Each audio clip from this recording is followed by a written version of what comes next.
নমস্কার বন্ধুরা, cook with বঙ্গাল polo চ্যানেলে আপনাদের আরও একবার স্বাগত। আজকে চলে এসেছি ভেটকি মাছের আরও একটি রেসিপি নিয়ে। খুবই কম উপকরণে বাড়িতে সহজেই এই রেসিপিটা আপনারা বানিয়ে নিতে পারবেন। রেসিপিটি হচ্ছে ভেটকি ভাপা। এই ভেটকি ভাপা বানানোর জন্য আমাদের লাগছে সাদা এবং কালো সর্ষে, সাদা তিল, রসুন, কাঁচা লঙ্কা, টক দই, হলুদ, লবণ এবং সর্ষের তেল আর অল্প একটু ধনেপাতা।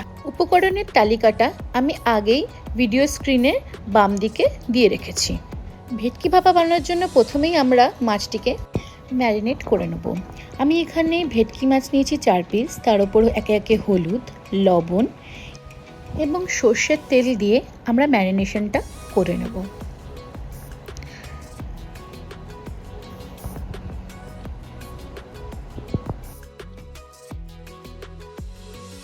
ম্যারিনেশনের জন্য মাছগুলিকে আমি ভালো করে মাখিয়ে নিচ্ছি হলুদ, লবণ এবং সর্ষের তেল দিয়ে।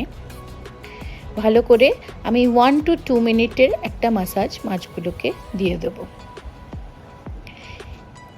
তারপর 10 থেকে 15 মিনিটের জন্য আমি এটাকে ছেড়ে দেব। মাছগুলো ম্যারিনেট হতে হতেই আমি একটি মিক্সিং জারে মশলাটা রেডি করে নিচ্ছি। এই মশলাটাই কিন্তু সর্বস্ব মশলা।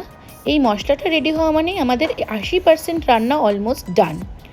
এই মশলাটার মধ্যে আমি সাদা তিল, সর্ষে এবং কাঁচা লঙ্কা, রসুনটাকে অল্প একটু লবণ দিয়ে বেটে নিয়েছি।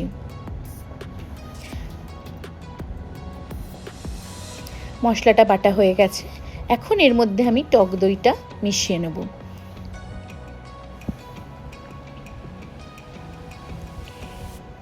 টক দই দিয়ে মশলাটা মেশানো হয়ে গেলে এবার একটি টিফিন বক্সের মধ্যে একে একে আমি মাছগুলোকে রেখে নেব।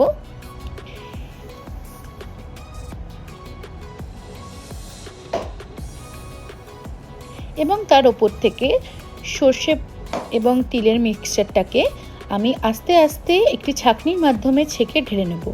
আপনারা যদি ঝাঁঝ পছন্দ করেন তাহলে এই পার্টটা স্কিপও করতে পারেন।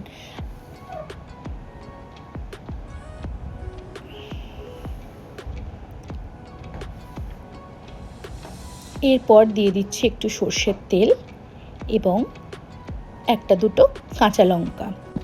আপনারা ঝাল বেশি খেলে সেক্ষেত্রে এই পরিমাণটা বাড়িয়ে দিতে পারেন। এবার আমি একটি পাত্রে জল গরম হতে গ্যাসে বসিয়ে দিচ্ছি।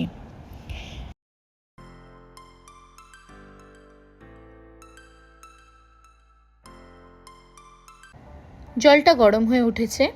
এখন আমি এর মধ্যে টিফিন বক্সটাকে রেখে দিয়ে গ্যাসটা সিম করে দেবো।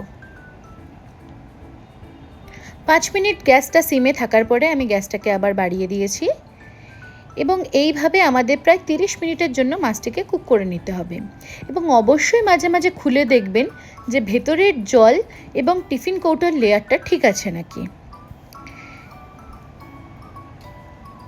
30 মিনিট পরে আমাদের ভেটকি ভাপা রেডি। খুবই সহজ পদ্ধতিতে রেসিপি। ওপর দিয়ে একবার ধনেপাতা ছড়িয়ে নিয়ে গরম ভাতের সাথে আপনারা পরিবেশন করতে পারেন।